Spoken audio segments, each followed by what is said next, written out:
I was relaxing in my Santa Barbara beach house when, at 5 o'clock in the morning, the security alarm went off. Mike, the night watchman, said nervously, "Your daughter-in-law is here with a moving crew. She says she's the new owner of the house." I took a sip of my tea and smiled. "Let her in, Mike. Let them all in. She's about to get a big surprise." I know what you're thinking. How can a 68-year-old woman react like that when someone is stealing her property right in front of her? Let me explain something. Calm is not weakness. Calm is the most powerful weapon you have when you already know how the movie ends. But before I tell you how I got to that moment, you need to know my full story. Because this isn't a victim's story. This is a story of patience, strategy, and justice. And if you want to know how a grandmother taught the lesson of a lifetime to someone who tried to take everything from her, subscribe to this channel, because stories like this need to be told. My name is Eleanor Bishop. I'm 68 years old. I've had 40 years of tireless work, 8 years of widowhood. I built my estate with these hands that now tremble a little holding a cup, but never trembled when I had to raise my family. That Friday morning, as the sky over Santa Barbara began to turn orange, I was on the patio of my oceanfront home, a house I bought with my severance package after retiring as the chief accountant for the Pacific Apparel Group. 40 years tracking other people's money down to the last penny, I learned the exact value of money and effort. The salt breeze messed up my hair as I held my cup of chamomile tea. I have a ritual. Every morning before dawn, I go down to the patio with my terracotta-colored wool blanket, the one my mother knitted before she died, and I watch the ocean wake up. It's my moment of peace, my moment to remember why I keep going. Then I heard the gate buzzer, insistent, aggressive. It wasn't a friendly visit. Mike, my night watchman, a man in his 50s with a face of constant worry, came running from the side garden. His flashlight bounced off his security vest. "Mrs. Bishop, sorry for the hour." His voice cracked. "There's a moving truck at the gate. And your daughter-in-law, Mrs. Samantha. She says she's here for her things, that the house is hers now." I didn't get up right away. I took another sip of my tea. I felt the warm liquid go down my throat. I watched the waves crash against the rocks. "How many people does she have with her?" I asked with a calm that surprised even me. "3 movers, ma'am. And a big truck. One of those professional moving trucks," I smiled. It wasn't a happy smile. It was a smile of recognition. That moment you've been waiting for has finally arrived. "Mike, open the gate for them." "Ma'am?" "Let them pass. Let her in. Let her do whatever she wants." Mike looked at me like I had lost my mind. And maybe I looked it. Maybe anyone would think that an elderly woman, alone, surrendering to being dispossessed, had simply resigned herself. But I knew something Samantha didn't. Something nobody knew yet. Samantha, my daughter-in-law, the woman who married my only son Daniel 5 years ago, a 36-year-old woman, beautiful, like she'd stepped off a magazine cover, cunning as a fox, ambitious as they come. When Daniel introduced her to me, I wanted to believe in her. I wanted to believe that my son, after 2 failed relationships, had finally found someone who truly loved him. Daniel was 43 years old. He worked as a civil engineer for a construction firm. He made good money, but he never had a head for business. He was always noble, too noble. Samantha came into our lives like a perfumed whirlwind, beautiful, educated, with that way of speaking that makes everything sound important. She claimed to work in digital marketing, but I never really saw her work. At first, she would hug me. She called me Mom. She brought desserts when she visited, but I'm not stupid. I never was. I noticed how her eyes scanned my house every time she came. How she asked with a little too much interest about my retirement, my properties, my plans. How she whispered with Daniel when they thought I wasn't listening. Now, as I heard the truck's engine entering my property, as I heard the hurried steps of the movers, as I heard Samantha's authoritative voice giving orders, I remembered the exact moment I knew this woman hadn't entered my family for love. It was 2 years ago, at a Christmas dinner. Daniel casually brought up that I should start the inheritance process early. That way, we'd avoid estate taxes. Samantha nodded beside him, with that smile that no longer seemed warm to me, but calculating. That night, after they left, I cried. Not for the money, but because my son saw me as an obstacle between him and his future. But the tears dried, And in their place, something harder, something smarter, grew. I finished my tea. I stood up. I adjusted my ivory-colored cotton robe and my slippers. I tied my gray hair back into a simple ponytail, and I walked inside the house. Because Samantha was about to learn the most expensive lesson of her life, and I was ready to teach it to her. But what Samantha didn't know was that I had been preparing for this moment for months, and what she was about to discover would change everything. From the second-floor window, I watched Samantha direct the movers as if she were the owner of an empire. She was wearing tight jeans, a white silk blouse, and dark sunglasses, even though it was barely dawn. Her perfectly straight brown hair fell over her shoulders. Always impeccable, always in control, or so she thought. That entire patio set, she pointed to my terrace. The garden furniture is teak. It costs a fortune. The gray sofa in the main living room, the marble coffee table, everything of value goes on the truck. The movers looked at each other, uncomfortable. One of them, a young guy in a baseball cap, asked, "Do you have documents proving this is yours, ma'am?" Samantha pulled a folder from her Louis Vuitton bag, authentic, of course, bought with Daniel's money, and showed them some papers. "It's all right here. A gift deed, signed by the previous owner. It's all legal." Ali, a lie so big it almost made me laugh from my window. You see, I need to tell you how all this started. How I ended up with a daughter-in-law capable of robbing me while I was still breathing. I met Samantha 5 years ago at Daniel's birthday party. He brought her in on his arm, beaming, with that smile I hadn't seen on him since he was a boy. She was wearing a red dress that hugged her figure, high heels, perfect makeup. When she greeted me, she took my hands in hers. "Eleanor, Daniel has told me so much about you. It's an honor to meet the woman who raised such a wonderful man. The right words, the right tone, the right smile. But I've lived 68 years, and you learn to read what's behind the smiles." Her eyes were studying me, not with affection, but with appraisal, like when you walk into a store and calculate if you can afford what you see in the window. The first few months were pure theater. Samantha would come to my house in Pasadena every Sunday. She'd help in the kitchen, ask about my health, bring flowers. Daniel was enchanted. I wanted to be wrong. I wanted my instincts to be lying to me. But then the subtle changes began. The visits became every 2 weeks, then monthly. Daniel started canceling meals with me because Samantha had planned something. When I called, he sounded rushed, distracted, always in a hurry. One afternoon, I confronted him. It was in my kitchen, 6 months after the wedding. Daniel had come alone, which was rare by then. "Son, I feel like I'm losing you," I said as I poured him coffee. He avoided my gaze. "Mom, it's not that. It's just. Samantha thinks you're very invasive. She says we need space to build our marriage." Invasive. That word cut me like a knife. Invasive for wanting to see my son? Don't take it personally. She comes from a different kind of family. More independent. As if loving your family was a weakness. I swallowed my pain. I smiled. I told him I understood. But that night, alone in my house, I cried until I ran out of tears. My husband, Richard, had died 8 years earlier from a sudden heart attack. Daniel was all I had left, and someone was taking him from me, piece by piece. The months passed. The distance grew. Daniel stopped telling me about his life.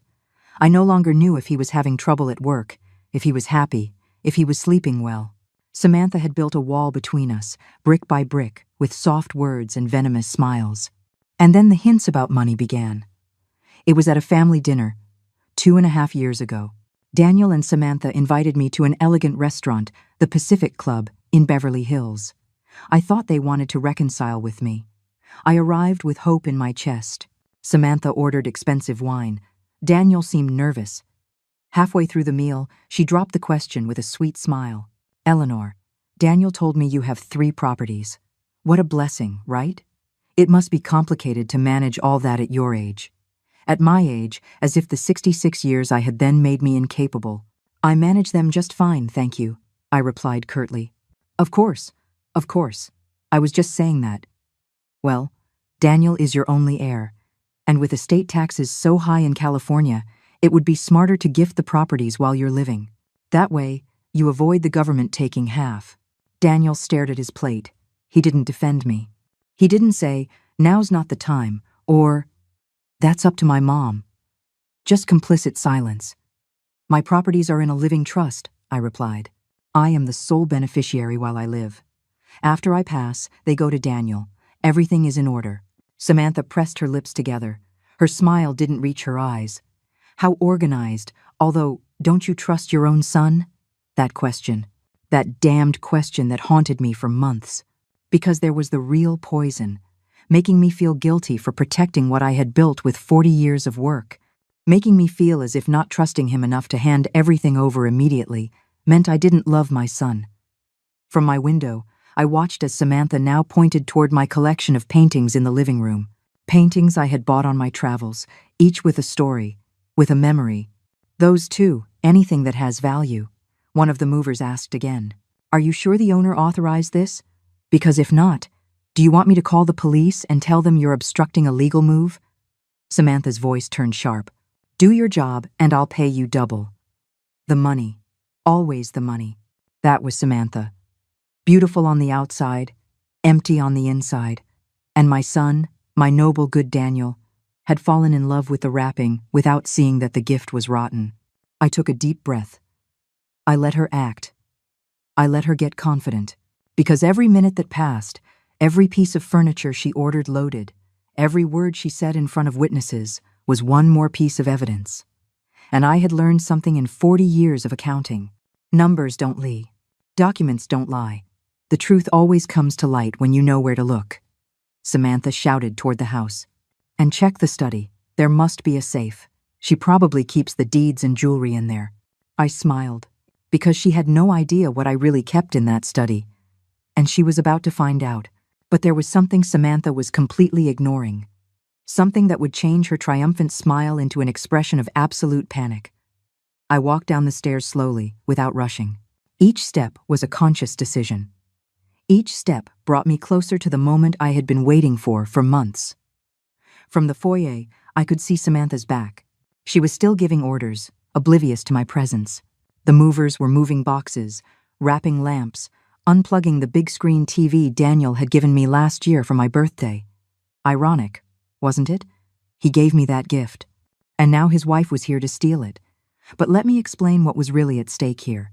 Because this wasn't just about a beach house or some furniture. This was about my life's work. I have 3 properties, 3, each one bought with my own effort, without help from anyone. The first, my family home in Pasadena, a 2-story house with a garden, 4 bedrooms, where I raised Daniel, where I buried my husband Richard, valued at $4.8 million according to the last appraisal. My memories are there, the photos on the walls, the lemon tree we planted when Daniel turned 5. The second, a condo in Beverly Hills that I bought 15 years ago as an investment. I rent it to a foreign couple. $3.2 million in value. That monthly rent of $4,000 helps me live with dignity, to not ask anyone for anything, to be independent. The third, this house on the beach in Santa Barbara, my refuge, my place of peace. $5.5 million. I bought it with my severance when I retired. 40 years of working, calculating other people's budgets, auditing multi-million-dollar accounts while I lived modestly, and when it was finally my turn, when I received my severance package of $280,000, plus my savings, I decided to give myself this gift. A place to wake up watching the ocean. A place where no one told me what to do. A place that was mine.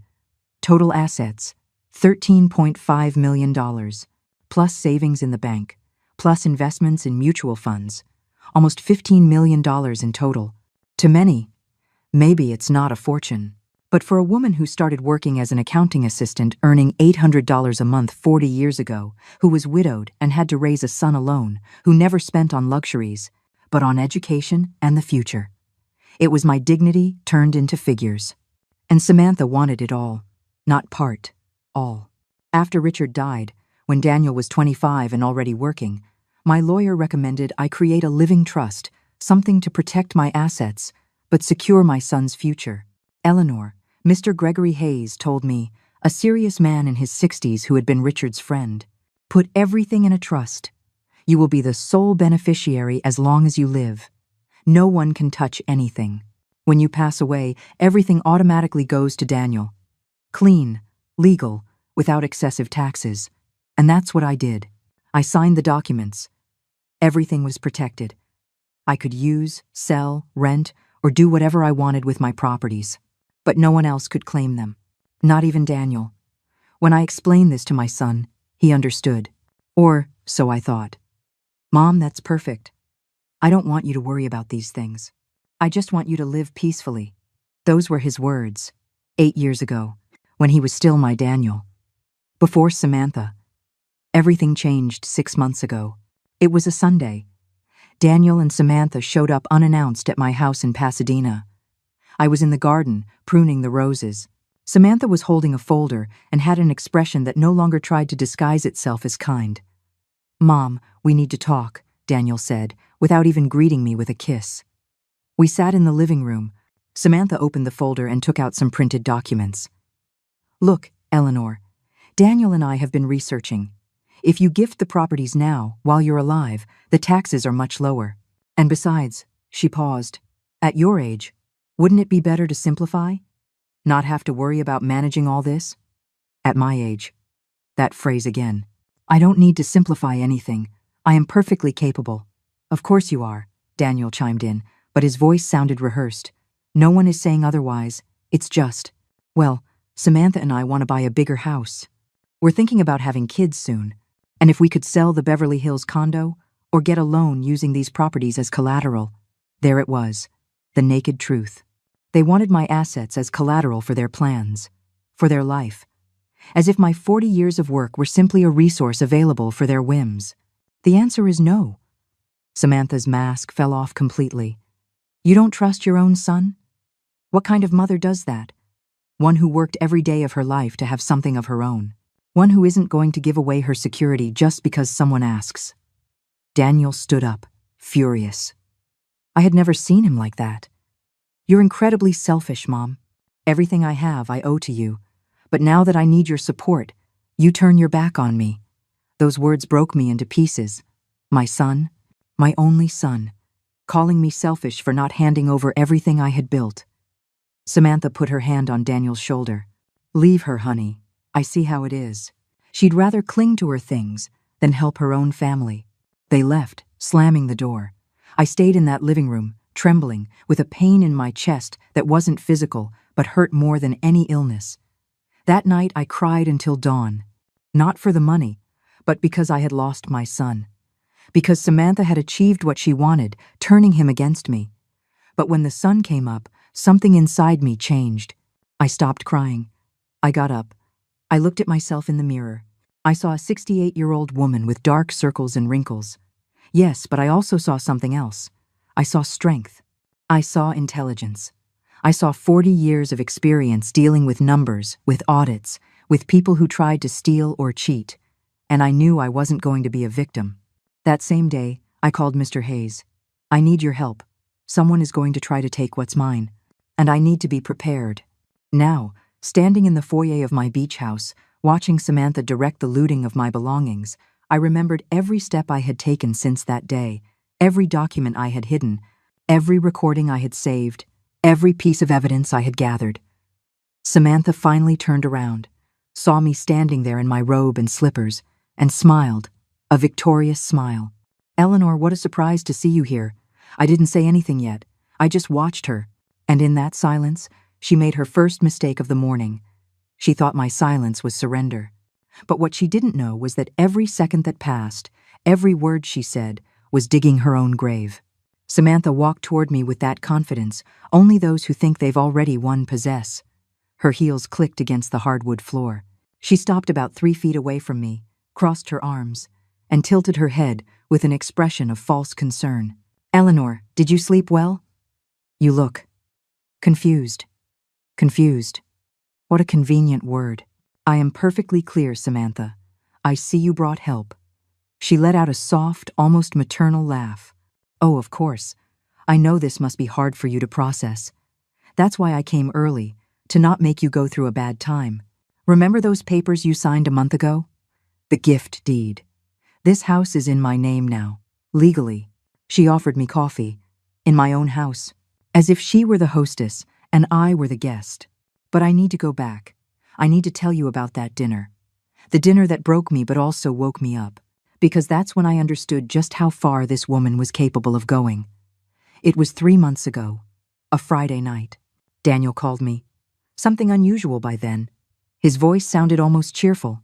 "Mom, Samantha and I want to invite you to dinner. We haven't spent family time together in so long. How about the Pacific Club? That place you like?" My heart lit up. Maybe, I thought. Maybe things could get better. Maybe Samantha had reflected. Maybe my son missed me, as much as I missed him. How naive I was. I arrived at the restaurant in a wine-colored dress I saved for special occasions. I did my hair carefully. I put on the pearl necklace Richard gave me for our 20th anniversary. I wanted to look good. I wanted Daniel to be proud of his mom. When I entered, I saw there were more people than I expected. At the long table were Samantha's parents, Frank and Linda, a middle-class couple who had always treated me coldly. Samantha's sister, Megan, was also there with her husband, and 2 other couples I didn't know, but whom Samantha introduced as close family friends. 12 people.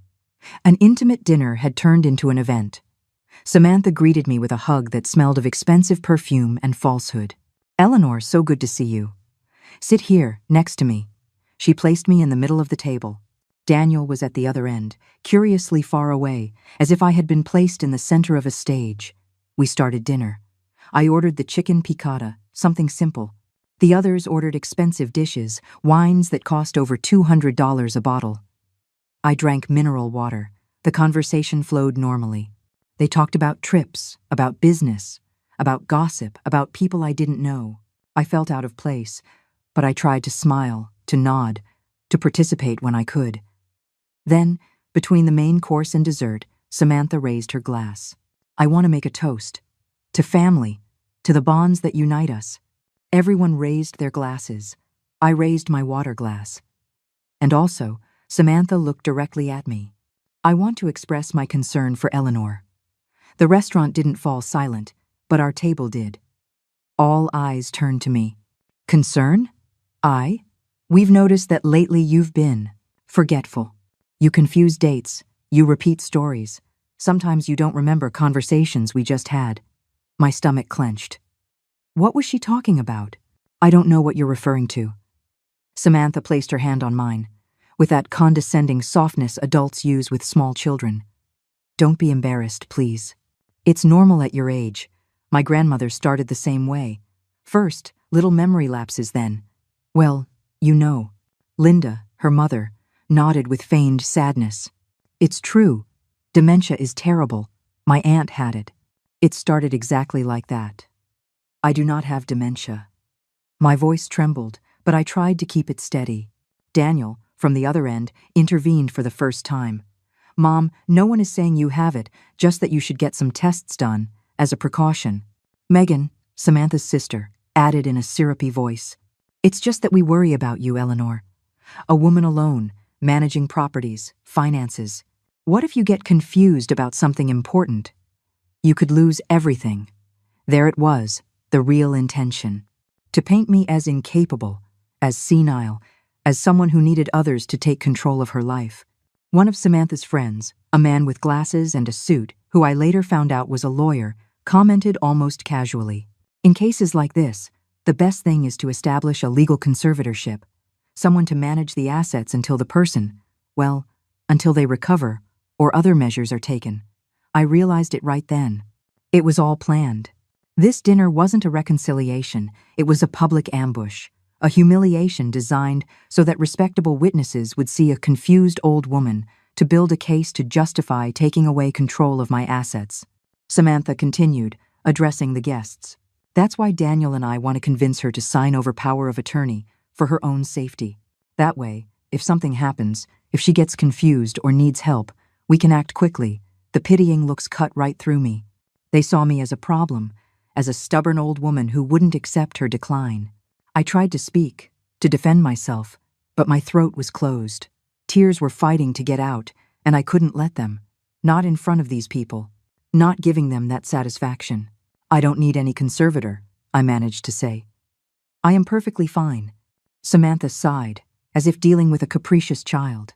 That's exactly what all patients say in the early stages. Denial is part of the process. Daniel said nothing. My son, my only blood relative, was sitting there, letting his wife destroy me in front of strangers, and his silence hurt more than any word. I got up from the table. I left my napkin on the plate. I took my bag. Excuse me, but I don't feel well. I'm leaving. No one tried to stop me. Well, Samantha made a dramatic gesture. See? She gets upset easily. Another symptom. I left the restaurant with what little dignity I had left. I hailed a cab, and the entire way home I cried. I cried for my lost son. I cried for the cruelty. I cried because I felt small, humiliated, defenseless. I got to my empty house.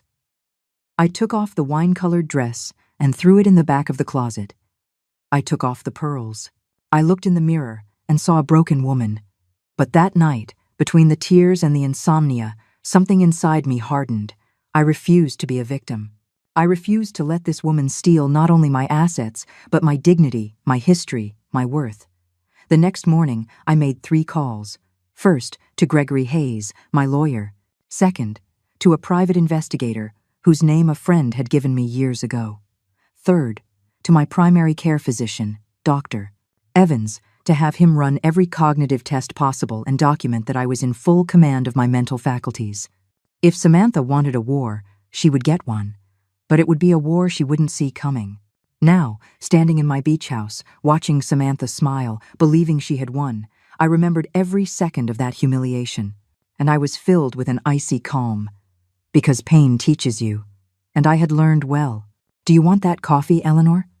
Samantha asked, gesturing toward the kitchen as if it were hers. I smiled. For the first time in months, I truly smiled. No, thank you. I'd rather wait for my guests to arrive.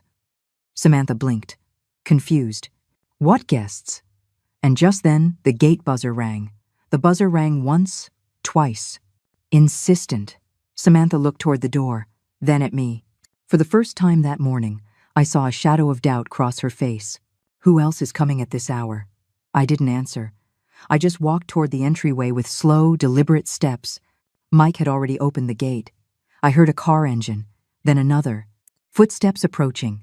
But before I tell you who arrived, you need to understand how I prepared this moment, because justice doesn't arrive on its own. Justice is built, documented, and planned with patience. That morning after the humiliating dinner, I woke up with swollen eyes but a clear mind. I made myself coffee, the way my mother taught me, with cinnamon. I sat in my kitchen and took out a notebook. For 40 years, I had managed ledgers, numbers, audits, evidence. I knew how the world of documents, proof, and records worked. And if my job had taught me anything, it's this. The truth always leaves a trail. You just have to know where to look. I wrote 3 names in that notebook. Gregory Hayes, trusted lawyer. Dr. Armando Evans, my doctor of 20 years. Paul Jensen, private investigator. 3 pillars to build my defense.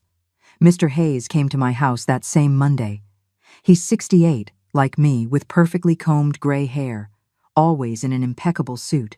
He was Richard's classmate in college, an honorable man. I told him everything. The dinner, the accusations of dementia, the pressure to sign over power of attorney, Daniel's estrangement. Gregory listened without interrupting. When I finished, he adjusted his glasses and said, "Eleanor, this is a classic pattern. They are building a case to declare you incompetent and take control of your assets. We've seen this before. Elderly people with assets, ambitious relatives. What can I do? First, we need to document your full mental capacity. No judge can declare you incompetent if we have recent medical studies proving otherwise." That same afternoon, I went to see Dr. Evans. He ran all the tests. A mini mental state exam, memory tests, a complete cognitive evaluation. A week later, I had the results in my hands. A 68-year-old patient with cognitive function completely normal for her age. No signs of impairment. Oriented to time, space, and person. Excellent working memory. Intact judgment capacity. I guarded those documents like gold. They were my shield against Samantha's lies. But I needed more. I needed to know who the woman who had infiltrated my family really was. Paul Jensen came to my house on a Thursday afternoon. He's a man of about 55, ex-Lap D, now a private investigator. A friend had given me his contact years ago when he helped her sister with an infidelity case. "Mrs. Bishop, what do you need to know?" he asked, taking out a small notepad. "Everything. I want to know who Samantha Miller was before she met my son. Her previous relationships, her debts, her history, everything you can find." Paul nodded. "I'll tell you up front. This takes time. And it costs money. I don't care what it costs. I need the truth." I paid him a $4,000 deposit. Paul began his work. In the meantime, I did my own silent investigation. Every time Daniel and Samantha visited me, I recorded the conversations on my phone. I'd leave it on the table, seemingly forgotten, but recording every word. I recorded every call where they pressured me about the properties, every derogatory comment about my age, every insinuation that I was losing my mind. I also installed discreet security cameras in my Pasadena house, small, almost invisible. In the living room, the dining room, the entryway, Gregory had recommended it. If they try to force you to sign something, if they yell at you, if there's any kind of coercion, you need proof, he told me. 3 weeks passed. Then Paul called me. "Mrs. Bishop, I need to see you. I found important things." We met at a quiet coffee shop downtown. Paul put a thick folder on the table. My heart was pounding. "Samantha Miller," he began, 36 years old, originally from Phoenix. And here's where it gets interesting. He opened the folder. Inside were photographs, printed documents, reports. Samantha was married before, from 2015 to 2018, to a Dallas businessman named Vincent Grant. He was 52 when they married. She was 26. He showed me wedding photos. Samantha looked radiant, exactly like when she married Daniel. Same calculating smile. The marriage ended in a contentious divorce. Vincent accused her of manipulating him into putting properties in her name, of emptying joint bank accounts. There's a fraud lawsuit that never went anywhere because they reached a private settlement. He paid her $200,000 to go away and leave him alone. I felt like I couldn't breathe. 200,000? Yep, and there's more. Before Vincent, she was in a relationship with a widower from Philadelphia. It lasted 6 months. He was also older. Also had properties. The relationship ended abruptly when the man's children confronted him with evidence that she was selling things from the family home without authorization. Paul pulled out more papers. Samantha has debts, lots of them. Credit cards, $78,000 in total. 4 different cards, all maxed out. She also owes money to private lenders, at least another $20,000, almost $98,000 in debt, and she was living like a millionaire. Does Daniel know this? Paul shook his head. I doubt it. I also looked into your son, ma'am. Daniel has a clean credit history, stable income, but since marrying Samantha, he took out a $40,000 personal loan and another for $30,000 last year. All that money vanished. My son was in debt because of her, taking on debts he didn't even know he had. And the final blow. Paul took out screenshots of text messages. I managed to access conversations between Samantha and her sister, Megan, and between Samantha and a close friend. He read some of the messages. Every word was a knife. "Megan, the old woman won't let go of a single penny. But it doesn't matter. I've already found a way. I'm going to make her sign a gift deed. I'll convince her she's losing her memory. Daniel is a useful idiot. He does everything I tell him. His mom has almost 15 million in properties. If I can get her to gift just one, this boring marriage will have been worth it. I'm not waiting for her to die. I have debts to pay now. I'm going to pressure her until she caves." Tears were streaming down my cheeks as Paul read. They weren't tears of sadness. They were tears of rage. "How did you get these conversations?" Paul smiled faintly. "I have my methods, ma'am. The important thing is that this is solid evidence of her intentions. Is it legal to use this?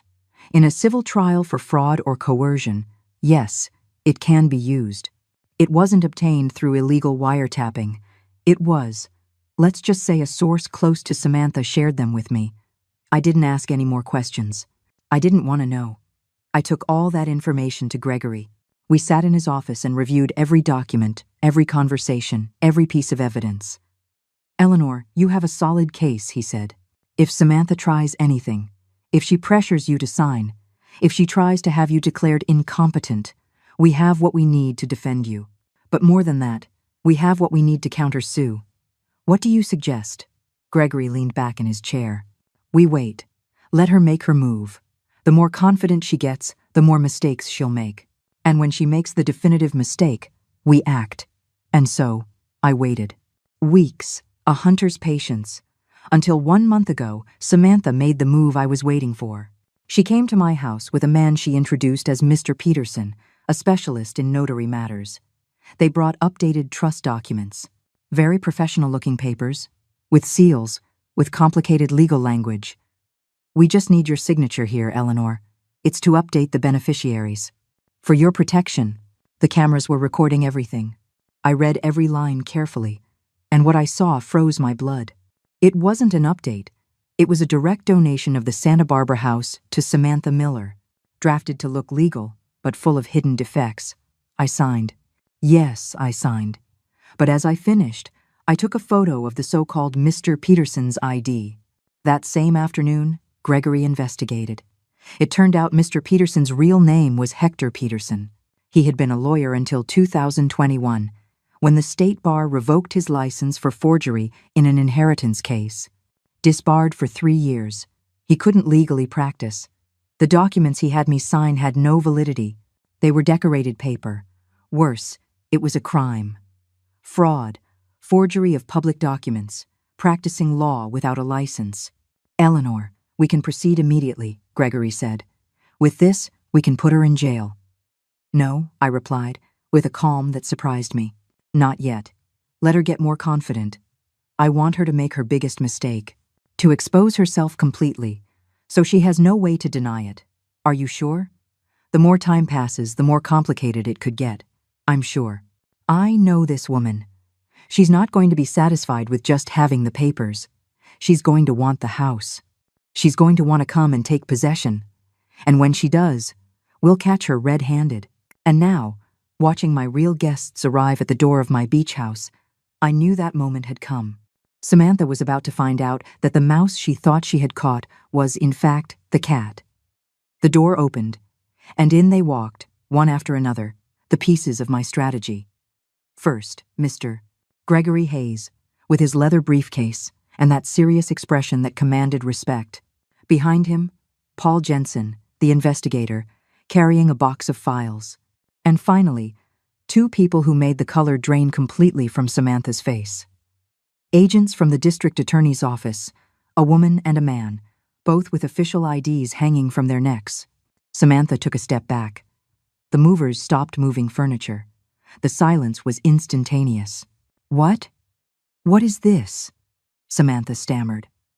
Gregory stepped forward, placing his briefcase on the dining table with a sharp thud that echoed like a judge's gavel. "Good morning. I am Gregory Hayes, legal representative for Mrs. Eleanor Bishop. And these agents are here to investigate an alleged crime of fraud and document forgery." The agent from the DA's office, a woman in her 40s with her hair in a strict ponytail, took out a notebook. "Miss Samantha Miller, correct?" Samantha nodded, unable to speak. Her confidence had evaporated, like morning dew. "We need you to show us the documents that prove your ownership of this property." Samantha searched desperately in her Louis Vuitton bag. She pulled out the folder with trembling hands. She handed it to the agent. But I knew exactly what it contained, because I had signed those papers myself. On purpose. Let me explain the most important moment of my strategy. The moment I let Samantha believe she had won was exactly 32 days ago, on a Tuesday afternoon. Samantha arrived at my Pasadena house with that man she introduced as Mr. Peterson. He was tall, about 50, in a cheap gray suit and a worn-out briefcase. He smiled too much. His eyes avoided direct contact. I had already activated the hidden cameras. Every word, every gesture would be recorded. "Eleanor, what a joy to see you." Samantha kissed my cheek, leaving a lipstick mark that felt like venom. "Look, I brought Mr. Peterson. He specializes in trust paperwork. Daniel and I thought it would be good to update some documents." For your safety. For my safety. How convenient. The supposed lawyer spread the papers on my dining table.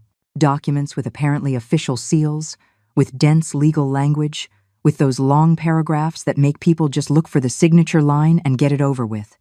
Mrs. Bishop, this is a routine procedure. We are basically updating the beneficiaries of your trust so that, in case of any eventuality, the transition will be faster and more efficient. I took the documents, I read them slowly, very slowly, and there it was, hidden in the 8th paragraph on page 3. The granting party hereby cedes, in full and unreserved ownership, the property located in Santa Barbara, California, to Mrs. Samantha Miller, who accepts said gift in this act. It wasn't an update. It was a direct transfer of ownership, a gift disguised as a formality. It says here that I'm donating my Santa Barbara house. I pointed to the paragraph. The fake lawyer shifted uncomfortably. Well, technically yes, but it's a procedure to simplify the future inheritance. The taxes will be lower if it's done while you're alive. Your son advised this, right, Mrs. Miller? Samantha nodded with that sweet smile that now made me sick. It's for your own good, Eleanor. This way, Daniel and I can help you better. And when you need anything, you won't have to worry about the house. We'll take care of it. Translation: when you die, it'll already be ours. But even better, it'll be ours now, and you'll just disappear. I looked the supposed lawyer in the eye.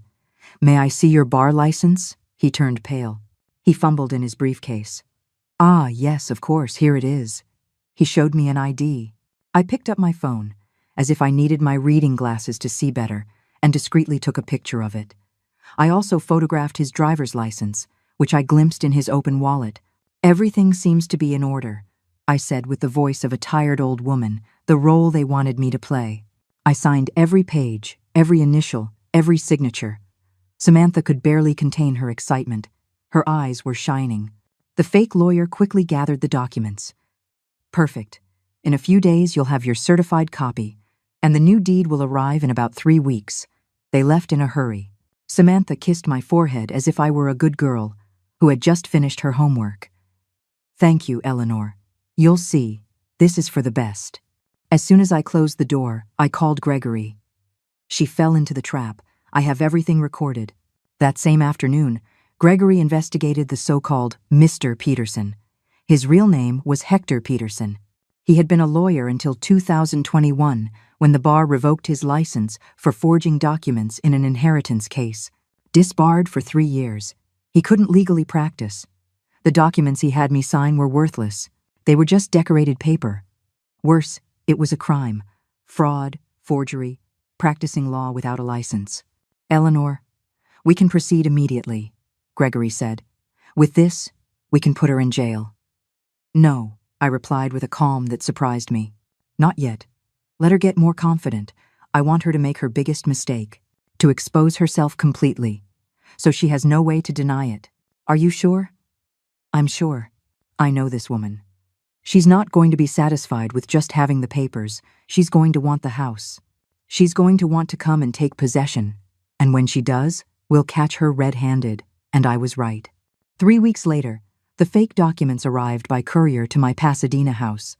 Fake certified copies, fake seals, an impressive setup. Samantha had contacts in the world of fraud. That was clear. She called me that same afternoon. Eleanor, the papers arrived. Everything is set. Daniel and I are thinking of going to Santa Barbara this weekend to check on some things at the house. You know, since it's our responsibility now, of course, honey, go whenever you like. You won't be there this weekend, will you? No, I plan to stay in Pasadena. I have a doctor's appointment on Monday. A lie. I would be in Santa Barbara waiting for her. Now, standing in my living room, watching the agent from the DA's office review the fake documents page by page, I felt a deep satisfaction. Gregory approached me and handed me a folder. I opened it. Inside were the real documents. The true deeds to my house, filed with the county recorder's office, in my name, inside the untouchable living trust. Agent, I said in a clear, firm voice, those papers you have in your hands are fakes. They were prepared by a disbarred lawyer, posing as an active professional. I signed under false pretenses, believing it was a simple update. I have recordings of the entire conversation proving the fraud. Paul Jensen opened his box and took out a laptop. He connected it to my television. And there, on the big screen, the video began to play. Samantha and I, sitting in my dining room, the fake lawyer lying about the paperwork, me asking specifically about each clause, them assuring me it was routine, that it was for my protection. And then, the golden moment, when the fake lawyer put the papers away and Samantha said to him, thinking the camera wouldn't pick it up, "How long until we can sell?" 2 months, max. I'll forge a deed that can pass a superficial check. With that, you can sign a purchase agreement and get money from a buyer up front. Samantha on the screen was smiling. In my living room, Samantha was trembling. The DA's agent looked up. "Miss Miller, you are under arrest for the crimes of fraud, forgery, and criminal conspiracy. You have the right to remain silent." Samantha exploded. "This is a trap. Eleanor forced me to sign. She's senile. She doesn't know what she's doing." Gregory pulled out another folder. The medical records. Perfectly legal. Certified. With recent dates. Here are my client's cognitive evaluations, conducted 2 weeks ago by 3 different specialists. All conclude she has full mental capacity. Would you also like to see the recordings of the dinner where you publicly accused her of dementia without any proof? Paul put on another video. The dinner at the Pacific Club. Samantha with her speech about my supposed dementia. The guests nodding. Daniel, silent. "This is called premeditated defamation," Gregory continued, "building a false case of incapacity to justify theft of assets." Samantha searched for arguments, but she had none. Every defense she tried was crushed with evidence. Documents, videos, recordings, testimonies. Then she did what all people like her do when they're cornered. She cried, "It wasn't my idea. It was Hector, the lawyer. He convinced me. I just wanted to help Daniel. We have debts. We needed money." "Ah, yes." Paul pulled out another envelope. "These debts? $78,000 in credit card debt, all spent on clothes, trips, restaurants. None of this was for Daniel, was it?" He showed her the bank statements. Purchases at luxury stores, trips to Cancun, to Cabo, $40,000 beauty treatments, all charged to cards Daniel didn't even know existed. "And here," Paul continued, relentless, "your conversations with your sister, Megan, where you textually say, 'Daniel is a useful idiot. His mom is the one with the money.'" Samantha collapsed. She dropped onto my sofa, the same sofa she was ordering packed up half an hour ago. And I, for the first time in months, felt like I could breathe fully. But there was still someone else who needed to arrive. Someone who needed to see all of this with their own eyes. Samantha's phone rang. It was Daniel. I could see his name flashing on the screen. She didn't answer. She was paralyzed, sitting on my sofa with her hands trembling, her makeup starting to run from her tears. But I picked up my phone. I dialed my son's number, the number I had called for months, only to get curt answers or pure silence. "Mom?" His voice sounded confused. "Samantha sent me a weird text half an hour ago. Said she was in Santa Barbara. What's going on?" "Daniel, I need you to come to the beach house. Now. It's urgent. Are you okay? Did something happen?" For the first time in a long time, I detected genuine concern in his voice, as if a part of the Daniel I knew still existed under all the layers of manipulation. "I'm perfectly fine, but you need to see something. Something that will change everything you think you know." There was a long pause. "I'm on my way. I'll be there in an hour and a half." I hung up. I looked at Samantha. She was looking at me with pure hatred. The masks were gone. No more fake smiles or sweet words. Just the naked truth of who she really was. "You're a snake," she hissed. "A bitter old woman who can't stand to see her son happy." "Happy?" I repeated calmly. "You call burying him in debt without his knowledge happiness? Isolating him from his mother? Planning to steal his inheritance? That inheritance belongs to him. It's his right. You're just the temporary custodian of money that should be his." There it was, her true philosophy. To Samantha, I wasn't a person. I was a temporary obstacle between her and the money. The DA's agent interrupted. "Mrs. Bishop, we need your formal statement. And we need Miss Miller to come with us for processing." "Are you arresting me?" Samantha stood up, hysterical. You can't arrest me. I didn't do anything. She signed voluntarily. Gregory stepped forward with his professional, icy tone. Miss Miller, there is evidence of the following: conspiracy to commit fraud, use of forged documents, premeditated defamation, and conspiring with a disbarred professional to commit crimes. These are serious felonies. And yes, you are going to face criminal charges.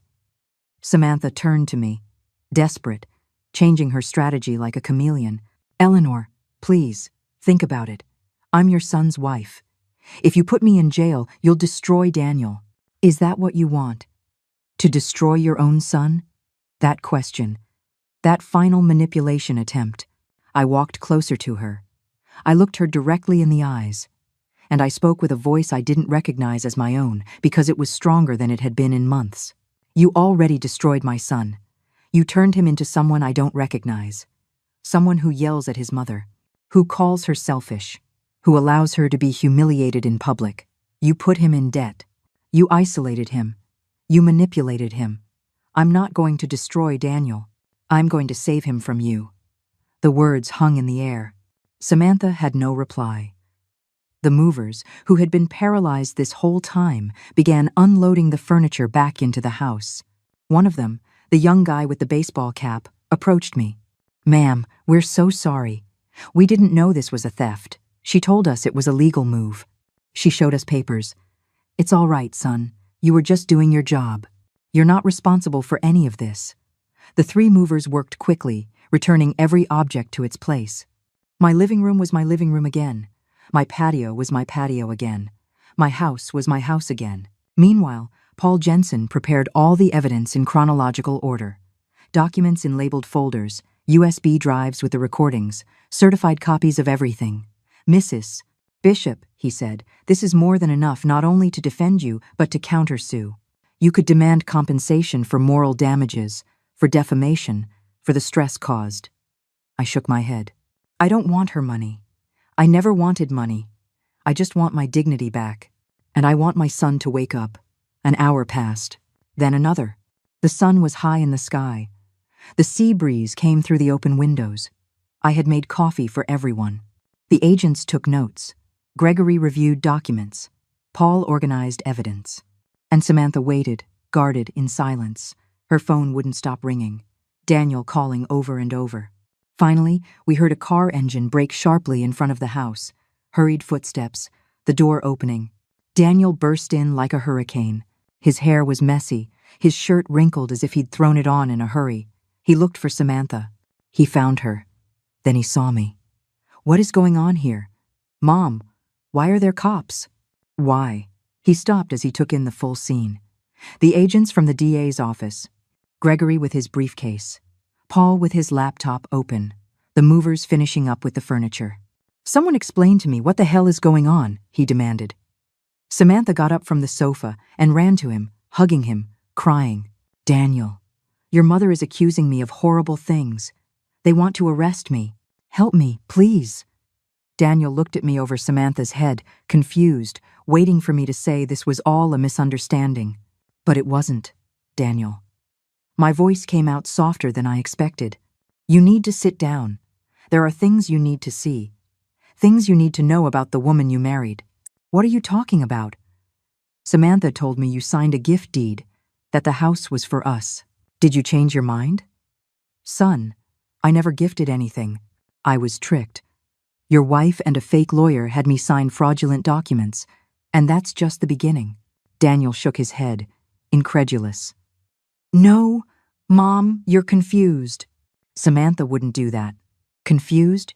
Gregory intervened. Your mother is in full command of her mental faculties. We have evaluations from 3 different specialists. What your mother has, young man, is evidence. A lot of evidence. Paul turned the laptop toward Daniel. Watch this, please. And the video started. The first one, Samantha and the fake lawyer in my dining room. The lies. The deception. The signing under false pretenses. Daniel watched the screen. Pale. Samantha tried to grab the laptop. Don't watch that. It's edited, I swear. But Daniel pushed her away. He kept watching. Video after video. The dinner at the restaurant where they accused me of dementia. The text messages with her sister calling him a useful idiot. The credit card statements he never authorized. The debts. The lies. And finally, the worst of all. The recording where Samantha discussed selling my property as soon as possible with the fake lawyer. How long until we can sell? 2 months, max. Daniel sank into a chair. His face had gone through every possible emotion. Confusion, denial, anger, pain. Now, all that was left was devastation. Samantha. His voice was barely a whisper. Is all this true? She was still crying, but she didn't answer. She couldn't. There was no defense against the evidence. Did you use me? This whole time. You just wanted my mom's money? Silence. Answer me! Daniel shouted, and I had never heard him shout like that. Samantha finally spoke, but her voice had no sweetness left, only bitterness. So what if I did? Your mom has money. We have debts. It's not fair that she has so much while we. Don't say we. Daniel interrupted her. I didn't have those debts. You made them. You spent the money. You lead. He stood up. He walked over to me. And for the first time in almost 2 years, my son truly looked at me, as if waking up from a long, painful spell. Mom, his voice broke. What have I done? And in that moment, I realized that getting my son back was going to hurt just as much as losing him. Daniel dropped to his knees in front of me. Tears streamed down his face uncontrollably. He was the image of a broken man, someone who had just discovered that his entire life for the past 5 years had been a lie. Mom, forgive me. Please, forgive me. I wanted to touch him. I wanted to hug him like when he was a boy and came crying with scraped knees. But something inside me still hurt too much. Wounds don't heal instantly, even if the guilty party apologizes. Daniel, get up, I said firmly. Don't kneel. I never wanted this. He stood up, wiping his tears on the back of his hand. He looked at me with red eyes. I called you selfish. I yelled at you. I let them humiliate you at that dinner, and said nothing. How can you even look at me? Because you are my son, and because she manipulated you. But that doesn't erase the pain, Daniel. It doesn't erase it. Samantha, from her spot guarded by the agents, let out a bitter laugh. What a touching scene. The heroic mother and the repentant son. But don't play the victims. You have money while other people. Shut up. Daniel turned to her with a coldness I had never seen in him. Don't speak again. You don't have the right. Just then, the buzzer rang again. Mike appeared at the door, nervous. Mrs. Bishop, there are more people outside. They say they're Mrs. Samantha's family. I looked at Gregory. He nodded. I called them. We need witnesses to all this, and they need to know who their relative really is. Let them in. 3 people entered.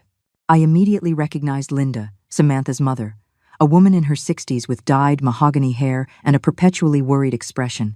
Behind her came Megan, Samantha's sister, 32 years old, with a look of genuine surprise. And finally, Frank, the father, a heavy-set man with a gray mustache. Samantha, what are you doing here? Linda looked around, confused. You told us Eleanor had gifted you this house, that you wanted us to come see it because you were moving in. Samantha turned even paler. Mom, Mrs. Miller, I intervened. Your daughter not only did not receive this house as a gift, but she tried to steal it from me through fraud and forged documents. What? Linda put her hand to her chest. No, my daughter wouldn't do that. Paul Jensen stepped forward with his laptop. Would you like to see the evidence? For the next 20 minutes, Samantha's parents and sister saw everything, every video, every document, every text message. And with each piece of evidence, their expressions went from disbelief to horror. Megan was the first to explode. Samantha, you told me Eleanor was senile. You made me believe you were helping her. And now I see that it was all a lie. You used me. I'm in those videos as an accomplice. It's not what it looks like. Samantha tried to defend herself weakly. It's not what it looks like? Megan showed her phone. Here are your texts. Daniel is a useful idiot. The old woman won't let go of a single penny. Those are your words. Frank, who had been silent, approached his daughter. His voice was heavy, full of disappointment. Samantha, we raised you with values. Your mother and I worked our whole lives to give you an education, to teach you to be a good woman. And this is how you repay us? By becoming a thief? Dad, Don't call me Dad. The man raised his voice. I don't recognize the woman I see here. This is not my daughter. Linda was crying silently. She approached me with hesitant steps. Mrs. Bishop. Eleanor. I don't know what to say. I didn't know. I swear I didn't know any of this. If I had known, I took her hand. She was an older woman, like me. A mother, like me. And I could see in her eyes the same pain I had felt. The pain of seeing your child turn into someone you don't recognize. I know, Linda. You are not to blame for your daughter's decisions. But I am responsible. I am. We did something wrong. We failed to teach her something. Megan was still yelling at Samantha, letting out years of accumulated resentment. You were always like this. Ever since you were a kid. Always wanting what wasn't yours. Remember when you stole my best friend's boyfriend? When you forged Dad's signature to take money from his account? Mom forgave you for everything. She always forgave you. And look at us now. Paul interrupted, showing more documents. And there's something else the family should know. Samantha was married before, to a businessman from Dallas. The marriage ended when he discovered her emptying their bank accounts. He paid her $200,000 to go away. Linda staggered. Frank had to hold her up. You were married before? The mother looked at Samantha as if she were a stranger. You told us Daniel was your first husband. You told us. I told you what you wanted to hear. Samantha finally spat the truth with venom, because if I had told you the truth, you and your morals wouldn't have supported me. I needed this marriage. I needed this chance. The silence that followed was deafening. Frank turned to the agents from the DA's office. Officers, do what you have to do. We are not going to defend her. We are not paying for lawyers. We are not going to visit her if she's in prison. Because this woman is no longer part of our family, Samantha screamed. Dad, you can't say that. I'm your daughter. My daughter died today. The person here is a criminal. Those words fell like a final judgment. Samantha completely broke down, crying hysterically, but no one moved to comfort her. Not her family, not Daniel. No one. The agent spoke professionally. Miss Miller, you need to come with us. You will be held in preventative custody while the case is investigated. The charges are serious, and you are a flight risk. No, please. Samantha looked at me. Eleanor, please, drop the charges. I'll do anything. I'll leave. I'll disappear. But don't put me in jail. I approached her. I looked her in the eyes. And I spoke so that every word would be recorded. Samantha, you had many chances. You could have respected me. You could have genuinely loved my son. You could have built an honest life. But you chose the path of lies, fraud, and manipulation. And choices have consequences. So, you're not going to forgive me? Forgiveness is between you and your conscience. I'm just making sure that justice is served. The agents handcuffed her. Samantha screamed, cried, begged. But they took her out of my house. My house. The house I had built with my own effort. The house she tried to steal from me. When the door closed, silence returned. Daniel was still standing, motionless, staring at where his wife had disappeared. Linda and Frank sat on the sofa, devastated. Megan was shaking with contained rage.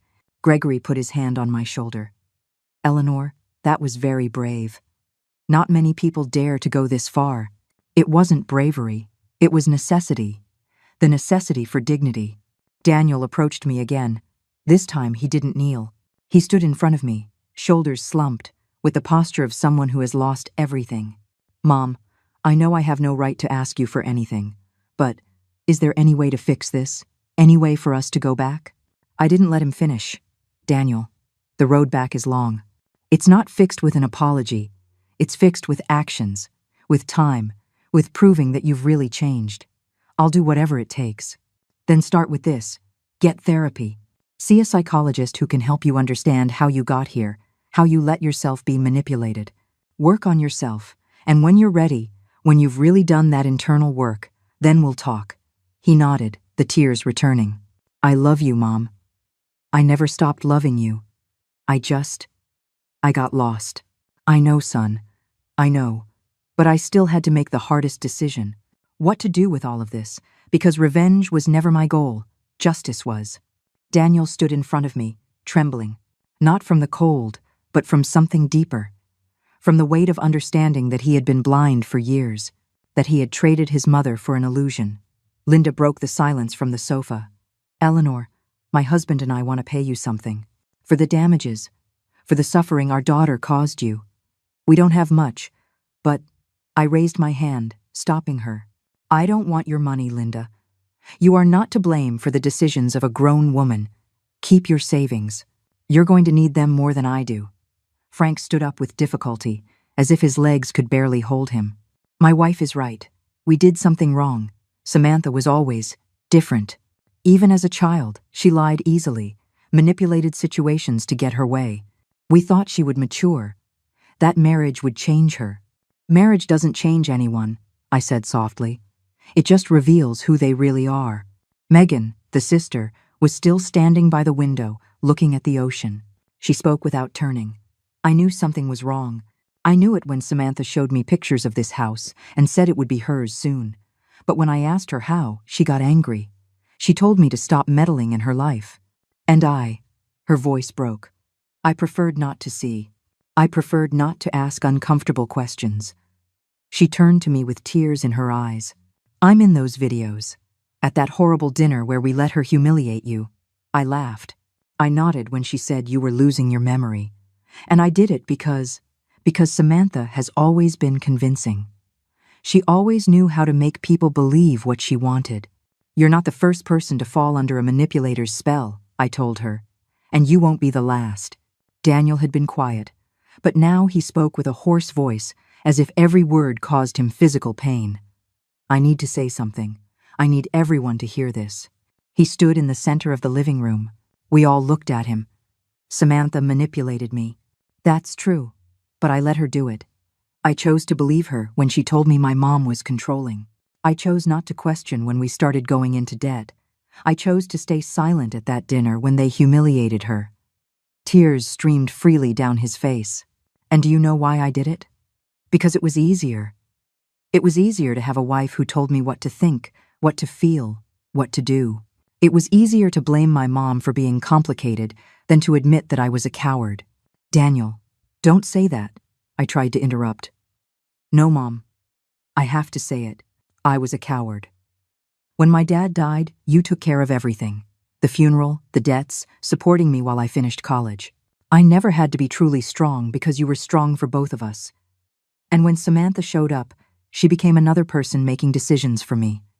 He wiped his tears violently. I'm 43 years old, and I just realized I've never been a complete man. I've always been someone's son or someone's husband. But never Daniel. Just Daniel. The silence that followed was heavy, filled with painful truths. Paul Jensen, who had been quietly organizing documents, spoke. Daniel, the first step to changing is recognizing the problem. You've taken that step. The rest come after. But maybe it's too late. Daniel looked at me with hopelessness. Maybe my mom can never forgive me, and I wouldn't blame her. I walked over to him. I put my hand on his cheek, as I did when he was a boy. Daniel, you are my son. You will always be my son. But the relationship we had was broken. And to rebuild it, we need time. We need you to show, with actions, not words, that you've truly changed. What do you want me to do? I took a deep breath before answering. First, get professional help, a therapist. Someone to help you understand how you got here. Second, clean up the financial mess Samantha left. Those debts are yours now. I'm not paying them. You took them on. You pay them. Third, you need to live alone. Learn to be yourself, to make your own decisions, to not depend on someone else thinking for you. Daniel nodded with each point, like a student taking notes on the most important lesson of his life. And after that? After that, when you've done all that, when you're really a different person, then we'll talk about rebuilding what we had. How long? As long as it takes. Maybe months, maybe years. I saw the pain in his eyes, but I also saw acceptance. He knew there were no shortcuts, that the damage was deep and real. Gregory interrupted with his professional tone. Daniel, there's also the legal matter. Samantha incurred debts using your name, loans you signed for. but that she spent. Legally, you are responsible. We're talking about approximately $70,000 between cards and personal loans. Daniel turned pale. I don't have $70,000. I know. That's why you need to restructure your financial life. Talk to the banks, negotiate payment plans. It's going to be hard, but it's your responsibility. And the divorce? I already have the papers drawn up. Gregory pulled out a folder. An express divorce on grounds of serious cause. Samantha will have to sign from wherever she is. And here's the important clause. She waives any and all claims to assets from you or your family. Nothing. Zero. She leaves with what she came in with, which was nothing. Daniel took the papers with trembling hands. I thought I loved her. You loved the idea of her, I said softly. The mask she wore. But the real person under that mask, you never knew her because she never let you. Frank approached Daniel and put his hand on his shoulder. Young man, my daughter caused you a lot of harm. As her father, I feel responsible. If you need help finding a good therapist, my brother is a psychiatrist. I can give you his contact. Daniel nodded, grateful. Thank you, sir. Megan also approached. Daniel, if you need someone to talk to, someone who understands what it's like to live in Samantha's shadow, I'm here. Not to replace anyone, just as someone who was also a victim of hers. I was surprised to see compassion in Samantha's sister, but it made sense. She too had lived her whole life being compared, competing, feeling less than her perfect sister. Gregory's phone rang. He answered briefly, nodded several times and hung up. That was the DA's office. Samantha has been booked. They denied bail because she's a flight risk. She will remain in custody throughout the entire process. They estimate the trial will take between 6 and 8 months. And what's going to happen to her? Linda asked in a trembling voice.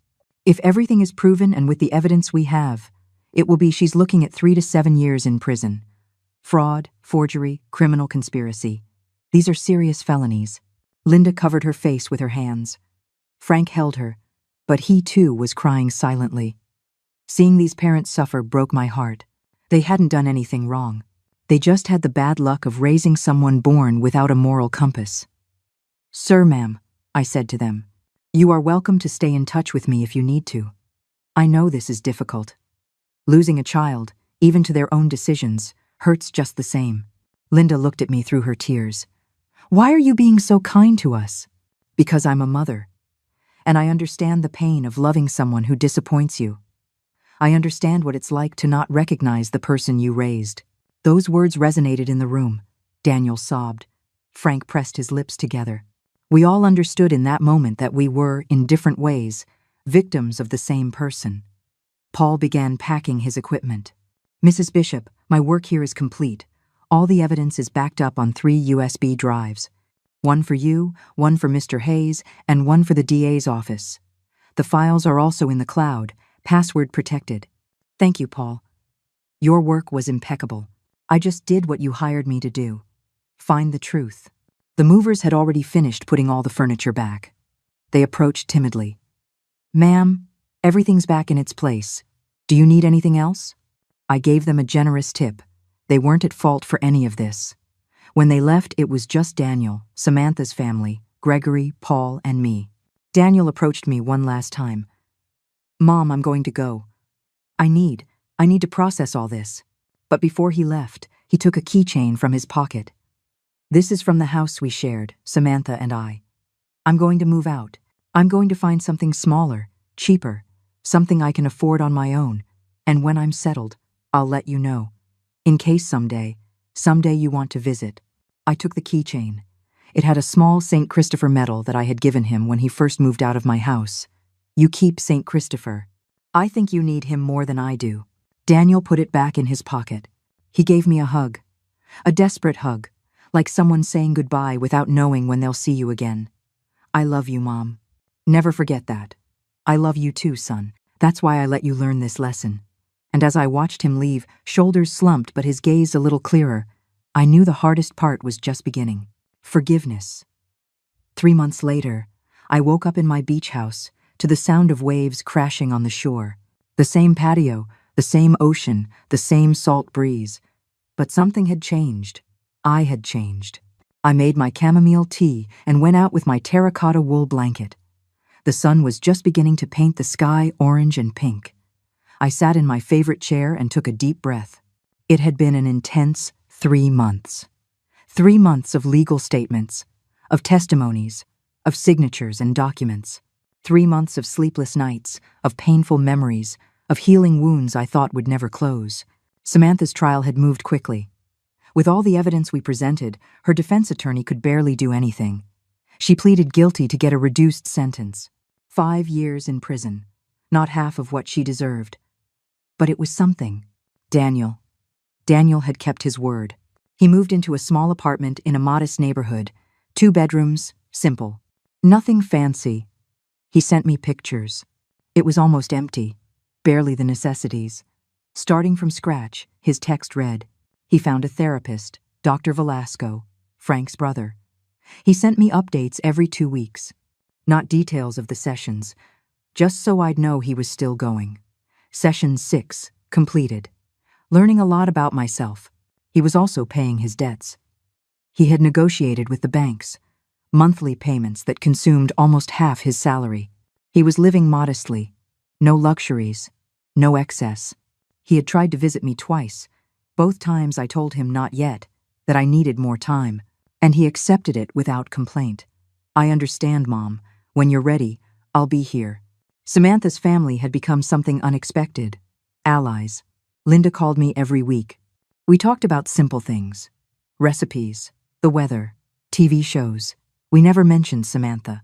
It was as if we had a tacit agreement that the subject was forbidden. Megan visited me once. She brought pastries and coffee.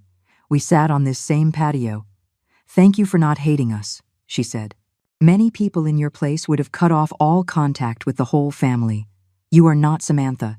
I don't carry her sins on your backs, Megan cried. She told me what it was like growing up in the shadow of a sister who always got what she wanted, who manipulated her parents, who never faced consequences. Part of me is relieved, she confessed. Relieved that she's finally facing the consequences of her actions. It's horrible to say, but it's the truth. It's not horrible. It's human. My phone vibrated. It was a text from Gregory. Eleanor, everything is finalized. The trust remains intact. All properties are secure. Samantha cannot make any claims now or ever. You can sleep peacefully. I smiled. Sleep peacefully. It had been so long since I'd done that. But there was something else I had decided to do. Something I had been thinking about for weeks. That afternoon, I called Gregory for a meeting. I also summoned Daniel. It was time. They both arrived at my Pasadena house 2 days later. Daniel looked different. Thinner, with a few gray hairs he didn't have before, but his eyes were clearer, as if a fog had lifted. Mom, he greeted me with a careful hug, as if touching something fragile. Son. We sat in the living room. Gregory opened his briefcase. Eleanor asked for this meeting to discuss the future of her estate. Daniel, your mother wants to make some important changes. Daniel turned pale. Mom, if this is about disinheriting me, I understand. I'm not going to fight it. Not after everything that happened. I raised my hand. This isn't about disinheriting you, Daniel. It's about making sure that what I built is used correctly. Listen before you speak. Gregory took out documents. Your mother has decided to modify her will and the trust. The properties remain within the trust. She remains the sole beneficiary as long as she lives. But upon her passing, things will change. He handed Daniel a copy of the document. He began to read, and I saw his expression change from confusion to surprise. The family home in Pasadena, I continued, will pass directly to you. It's your home. It's where you grew up. It makes sense that it's yours. Mom, I don't. Let me finish.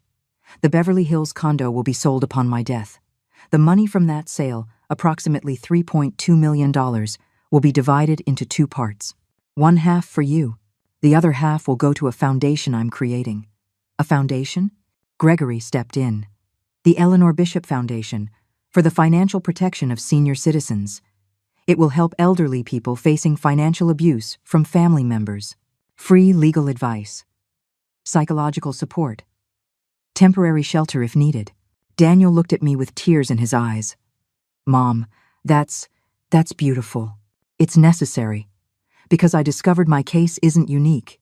There are thousands of elderly people being dispossessed, manipulated, declared incompetent by ambitious relatives, and no one defends them. And the beach house?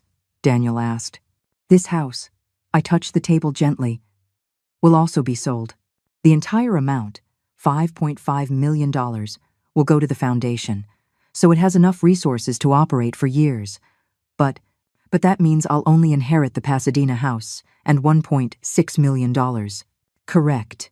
Of the nearly $15 million I have, you will inherit approximately $6 million in total if we count the value of the family home. The rest will go to help other people. I saw the conflict in his face. Part of him, the selfish part that Samantha had fed, felt it was unfair. But another part, the part that was learning to be better, understood. It's fair, he finally said. More than fair. After everything I did, you should be giving everything to the foundation. This isn't about punishing you, Daniel. It's about my money making a real difference. And besides, I pulled out another document. There's a condition. A condition? For you to receive your share, you must comply with this for the next 5 years. 1. Continue therapy regularly. 2. Keep your finances in order. No irresponsible debt. 3. Volunteer at the foundation for at least 10 hours a month. And 4. Rebuild our relationship. Not rushed, not forced, but genuinely. If you don't meet these conditions, your share also goes to the foundation, and the Pasadena house becomes the foundation's headquarters. Daniel was silent for a long time. Then he nodded. I accept all the conditions. Don't accept them for the money, Daniel. Accept them because you genuinely want to change. I accept them because I want to be the man you deserved as a son, the man Dad would have wanted me to be. Those words broke me. The tears finally came. Tears I had been holding back for months. Daniel knelt in front of me. He took my hands. Mom, I know the road is long. I know I can't erase the damage with pretty words. But I promise you on my dad's memory, I'm going to do the work. I'm going to be better. I'm going to earn back your trust. I hugged him. For the first time in years, I hugged my son and felt he was really my son again. You're already earning it, Daniel. Little by little, you're earning it. 6 months later, the Eleanor Bishop Foundation opened its doors in a rented office in downtown Pasadena. 3 lawyers, 2 psychologists, and a social worker. Daniel fulfilled his volunteer hours every Saturday, helping with administrative tasks. We had already taken on 16 cases, 16 elderly people who were being dispossessed, manipulated, and abused by their own families. And in 10 of those cases, we managed to reverse the damage. Linda volonteerettu. She coordinated the emotional support group. I need to do something good with the pain my daughter caused, she told me. Megan donated monthly. Not much. Her salary was modest, but it was something. Daniel and I had dinner together every Friday, in simple places, not fancy restaurants, just homemade food and honest conversation. Little by little, we were rebuilding what was broken. One afternoon, while I was reviewing foundation papers at my beach house, the doorbell rang. It was Daniel, unannounced. Son, what a surprise. Mom, I needed to see you. I needed to tell you something. We sat on the patio. He looked at the ocean with a serious expression. Today marks 1 year. Since that day, the day everything exploded. The day I woke up. I know. And I wanted to say thank you. Thank you for not giving up on me. Thank you for giving me consequences, but also opportunities. Many mothers would have just cut off all contact. You're my son. Cutting you off would be cutting off a part of myself. Dr. Velasco gave me an exercise last week. He asked me to write a letter to the person I had hurt the most in my life. Obviously, it was you. He took an envelope from his jacket. He handed it to me with trembling hands. You don't have to read it now. But I needed to give it to you. I opened the envelope. The letter was 3 pages long. Tears stained some of the words. I read in silence while Daniel watched the sea. The letter was a complete unburdening. Every memory from his childhood, every time I had sacrificed something for him, every time he had disrespected me and now remembered it with shame, every therapy session revealing layers of guilt, of manipulation he had suffered, of responsibility he now accepted. And at the end, A promise. Mom, I can't give you back the years we lost. I can't erase the words I said to you, but I can give you something. The rest of my life, being the son you deserve. Not perfect, because I'm still human, but present, honest, yours. I love you. I have always loved you. Even when I didn't show it. Your son, Daniel. I folded the letter and put it back in the envelope. I looked at Daniel. Come here. He came closer. I hugged him tightly, like when he was a boy and had nightmares. I forgive you, son. Completely. I'm no longer carrying the weight of resentment. Daniel sobbed on my shoulder. I don't deserve your forgiveness. Nobody deserves forgiveness. That's why it's called grace. And I choose to give it to you. We stayed like that, hugging as the sun set over the ocean, mother and son, broken but healing, wounded but forgiving. Today, 2 years after that dawn when the alarm went off, I sit on my patio with my chamomile tea and my terracotta blanket. The Eleanor Bishop Foundation has helped 83 people, 83 families where justice was restored. Daniel is engaged. To a good woman, an elementary school teacher named Emily. He introduced me 6 months ago. She is simple, honest, hardworking, and she looks at him with genuine love, not with eyes that calculate assets. Samantha is serving her sentence. I haven't visited her. I hold no grudge, but I also have no need to see her. Her chapter in my life is closed. My properties are safe. My will is updated. My son is healing. And I got back something more valuable than money. I got back my dignity. I got back my peace. I got back the ability to sleep soundly, knowing that I was not a victim, but a warrior. That I didn't let myself be destroyed, but built something better from the broken pieces. I take a sip of my tea and smile at the ocean, because the real wealth was never in the $15 million. The real wealth was in having the courage to defend myself, the wisdom to plan strategically, and the grace to forgive without forgetting. I learned that a mother's love is unbreakable, but it doesn't mean being a doormat. I learned that patience is not weakness. It is the most powerful strategy. I learned that justice sometimes takes time, but when it arrives, it's worth every tear shed. And I learned that it is never, ever too late to defend what you built with your own 2 hands. I am 68 years old, with gray hair, wrinkled hands, and a back that hurts some mornings. But I also have something Samantha never had and never will have: integrity. And that is priceless. If this story touched something inside you, if it made you reflect on the value of defending your dignity, on the importance of not letting anyone take what is rightfully yours, leave me a comment telling me where you're watching from, because stories like this need to be shared so that other people know they are not alone. That family abuse exists, that manipulation is real, but that justice also exists, and that it is never, ever too late to stand up and fight for what is yours. Give this a like if you believe in justice. Subscribe for more real-life stories. And remember, dignity isn't inherited. It's built, it's defended, it's protected, and no one, absolutely no one, has the right to take it from you.